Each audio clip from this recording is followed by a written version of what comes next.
The most common pattern in humanity, all great writers and sages have seen this, but some people made it a study to look at human beings and the stories of their lives. And some of you remember Joseph Campbell, who studied all the great myths of humanity, literally in every generation across different cultures. And he discovered that the stories of humanity had, no matter what culture, no matter what the background, no matter what their belief about who is God, or what God is, or whether there's even a God, that all of these stories seem to have certain things in common. And he called it the hero's journey. And I think it's really important as we go on this journey together, not this trip, remember trip's predictable, a journey, what makes it interesting is you're not sure what's going to happen at different times. You're going to meet interesting people, have different experiences, but it might be useful to have this pattern in the back of your mind. What does that hero's journey look like? Well, you can make it really complex, and he does at times, but we could break it into 7 quick little pieces if you want to jot it down. And I'll give it to you in the form of maybe a story almost all of you know. How many know the story of the Wizard of Oz? Raise your hand if you know the story of the Wizard of Oz. In any person's life, we get to a point, and I don't know if you're there in your life right now, but often we get to a point where we have a certain level of stability. Like we've worked hard, we got to a point, we have a certain structure to our life, and you get to that point. And when you get comfortable, life is about growth. Now, if you want to know what life's about, you can see there are 2 laws of life that are immutable, and it doesn't matter on this planet anywhere. Everything in the universe grows, or at what? There's no exceptions. If your relationship isn't growing, it's dying. You better do something now. There's no such thing as a business that's not growing without beginning to die. That's what it is. So it's continuous growth that makes us feel alive, by the way. People ask me all the time, you've traveled the world, you met millions of people, what's the secret to happiness? One word, progress. It's not even achieving what makes you happy. Because think of something you achieved that was amazing. How many achieved something amazing and then your brain went, is this all there is shortly thereafter? Isn't that the worst feeling in the world? That's worse than failing. Because at least when you fail, most of us, we get up and we just do it again, find a better way, right? But if you succeed and you're unhappy, you're basically what I call technically screwed.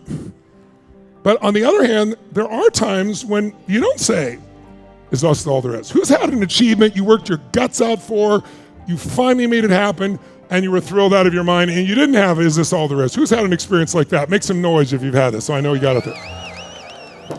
So here's the question. How long did that great feeling last from achieving that ultimate goal? Did it last 6 years? A year? 6 months? 60 days? 6 weeks? 60 days? How many of you, it's somewhere between 6 hours and 6 weeks was probably the most that lasted for you? Raise your hand and say about. How many of you it lasted at least 3 months? Let's say 3 months. 6 months. A year. Almost nobody even a year. So what the hell are we achieving all this shit for? You bust your ass and you finally achieve it and feel good for this short little burst of time. Why? Because the universe doesn't want you to sit at the table of success too long because you'll get bored and fat. It calls to you to keep growing because when you grow, you have something to give, and when you give, you have a higher purpose. Everything on earth grows or dies, and everything on earth, everything in the universe grows or dies. Everything in the universe contributes or it's eventually eliminated by evolution. Those are facts. Those aren't Tony's laws, those are laws of the universe. So if you and I want to be happy, it's not even achieving the goal. The purpose of the goal is what it makes of you. Jim Rohn used to teach me, what you get, Tony, won't make you happy. Who you become will make you very happy or very sad. And that's what destiny is. Who are you going to become? What are you here to give? How are you here to live? What are you going to experience while you're here? And we want to make those decisions now, not let them unfold and hope it all comes together, because rarely does that work out terribly well. But with a directed mind, we can make anything happen. And most of you have in your business, or maybe your relationship, or maybe with your kids. But somewhere along the line, you're not doing it all those areas and not the level that you want. So if you want happiness, it's called progress. If tomorrow something's horrible and you attack it and you start making progress over the next week or so, you're going to start feeling great, whether it was your weight or tackling something in a relationship that's not dealing with or dealing something in your business. That's why it's so important to tell the truth so you can attack what's there and change it, and you'll start to feel better immediately within a few days or few weeks easily. And you'll sustain it as long as you're making progress. So that's, in essence, what we want all this to be about. It's like continuous progress will create continuous reward. So if I'm talking about the hero's journey, the journey of a human being's life, when we get to that level of stability, we tend to want to hang on to it.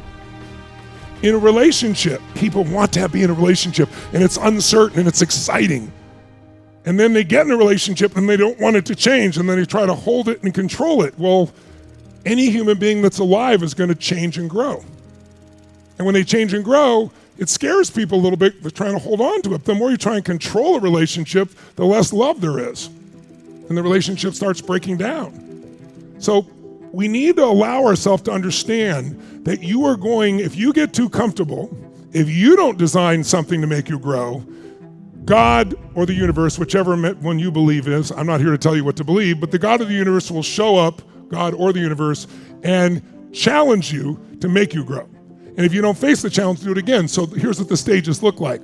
There's an ordinary world in the beginning of Wizard of Oz. And the main character, Dorothy, is like, you know, her life's okay, it's there, she's got family, she's not super happy, not super unhappy, she's kind of in that middle round, and her ordinary world goes to the next stage, which is very quickly something happens.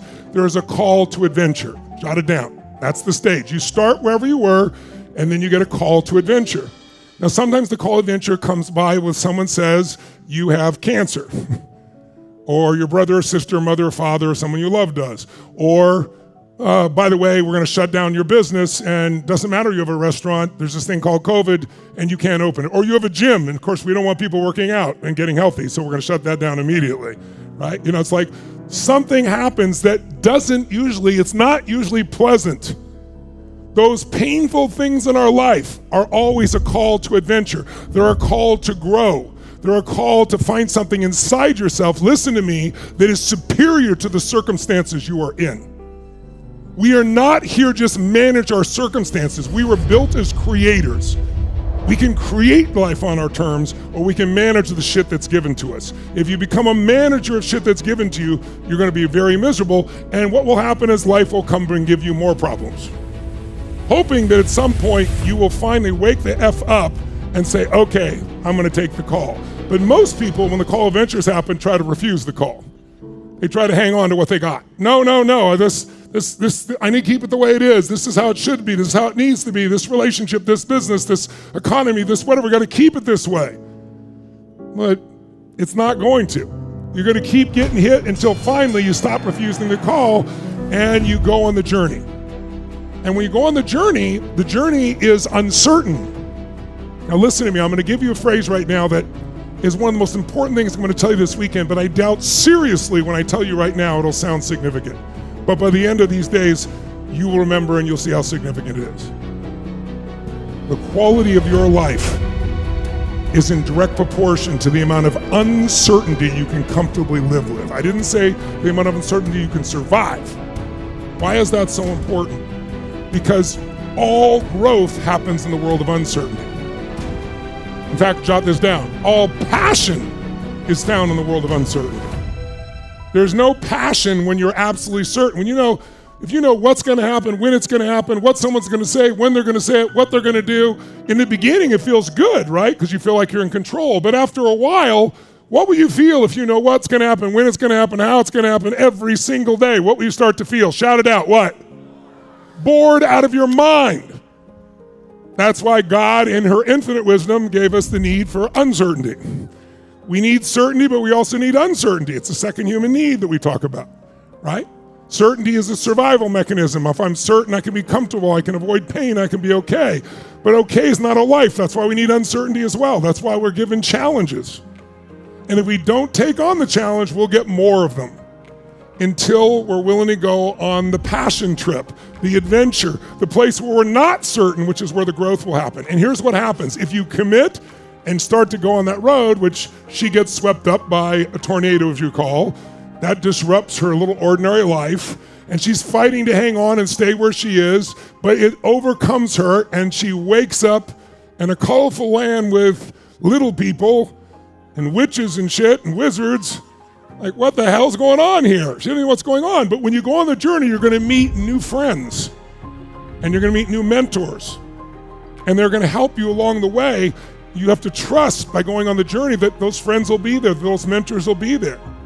If you don't trust and go on the journey, you're just going to build up more pain. And we all go through this, not once in our life. This is a cycle. The only question I'm going to ask you is, where are you in the cycle right now? Okay? And so now she goes on there, she meets him. Who are her friends? Do you remember? The Scarecrow, Tin Man, the Lion. What are they all searching for? Some set of emotional values, courage, their brain and intellect, right? They're looking for a heart. I often feel like I'm the Wizard of Oz. You guys all come here, you fly from all over the world, and I'm behind the curtain and shit. I come out, and and then I just give you what you already have, and you praise me. It's like, you guys are unbelievable.